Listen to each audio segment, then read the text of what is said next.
Zamonaviy dunyoda kutubxonalar faqat kitob saqlaydigan joy emas, ular bilim, ijodkorlik va ijtimoiy faoliyatning markaziga aylanib bormoqda.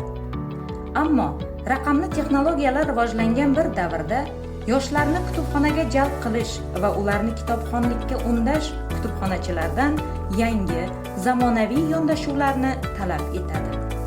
O'zbekiston Respublikasi Prezidentining 2023-yil 25-dekabrdagi aholiga madaniy xizmat ko'rsatish darajasini yanada oshirish chora-tadbirlari to'g'risidagi PQ 406-son qarori ijrosini ta'minlash va ko'rish imkoniyati cheklangan kitobxonlarning bo'sh vaqtlarini mazmunli o'tkazish, ularni kitobxonlikka bo'lgan qiziqishlarini oshirish maqsadida joriy yilning 26-mart kuni Surxondaryo viloyat ko'zi ojizlar maxsus kutubxonasida ko'rish bo'yicha nogironligi bo'lgan kitobxonlar o'rtasida eng yaxshi kitobxon respublika ko'rik tanlovining Surxondaryo viloyat bosqichi bo'lib o'tdi.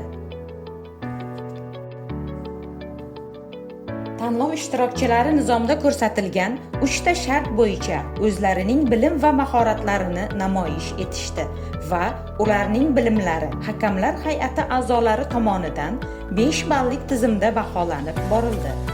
Viloyat bosqichi g'olibi Ibragimova Nazira Jovli qizi tanlovning respublika bosqichida ishtirok etish huquqiga ega bo'ldi.